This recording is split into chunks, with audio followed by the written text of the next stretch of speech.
One,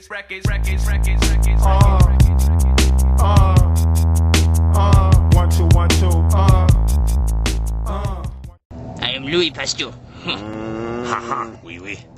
Louis Pasteur was a French microbiologist born on December 27, 1822, to Jean Pasteur, a French aerobics instructor at the local YMCA. Starting as a chemist early on, Louis focused hard on his studies, later landing a position as the dean of the new College of Science in Lille in 1854. When I was first starting out in the field of chemistry, I was able to finally figure out a solution to the problem concerning the nature of tartaric acid. I was laying down some fat beats in my studio one day when I noticed that the crystals on my Snoop Dogg album came in two asymmetric forms that were almost replicas of one another. Hastily smashing the record and sorting the crystals by hand, I found two forms of the compound. Solutions of one form rotated polarized light clockwise, while the other form rotated light counterclockwise. An equal mix of the two had no polarizing effect on light. I hella deduced the molecule in question was asymmetric and could exist in two different forms that resemble one another, as would left and right hand gloves. And that was the organic form of the compound, consisted purely of one type, bro. It was sick.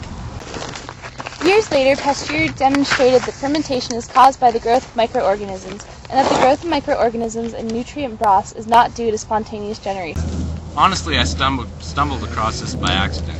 I exposed boiled broths to air in vessels that contained a filter to prevent all of the tiny particles from passing through the growth medium.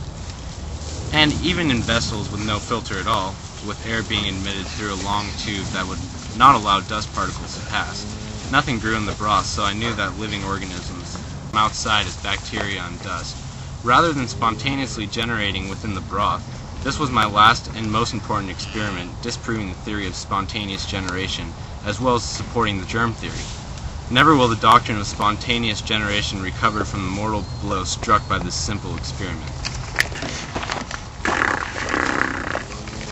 But even still, Pasteur wanted to find his true love.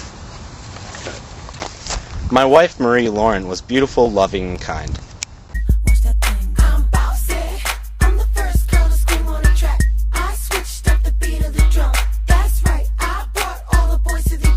We both enjoyed candlelit dinners, walks on the beach, and watching The Bachelor together on TV before bed. But still there was something lacking, that spark, that excitement one gets from chemistry. Ah, yes, chemistry.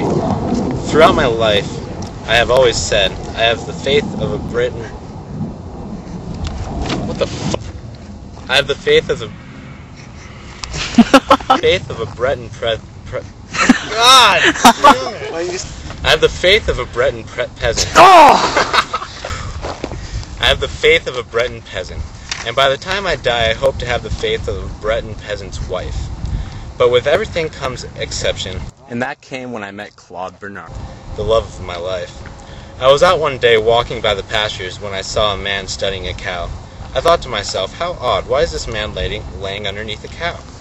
When I confronted him, he told me his name was Claude, and that he was observing the animal's eating habits to see if he could find the source of why his milk kept fermenting. That's when I knew it was love. When this established, we were able to invent a process in which liquids like milk are heated to kill most bacteria and molds already present within them. Claude and I completed the first test on April 20th, 1862. This process was soon afterwards known as pasteurization. Pasteurization is done by superheating the milk above boiling point so that it will curdle. This in turn Kills the harmful bacteria in the liquid and allows the beverage to be stored for a while longer. Ending his relationship with Claude, who later died of a broken heart in 1878. Pasteur just moved on to create several vaccines while studying immunology. I publicly claimed that I had finally made the anthrax vaccine by exposing the bacillus to oxygen in the late 1870s. I used the method of my rival John Joseph Henry Toussaint to create the new anthrax vaccine. This method used the oxidizing agent potassium dichromate. My oxygen method did eventually produce a vaccine, and I received a patent to start using it. I also found a cholera and rabies vaccine process as well.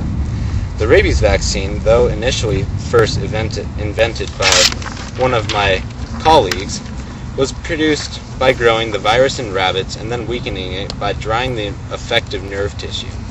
My vaccine was first successfully used on a human boy on July 6, 1888.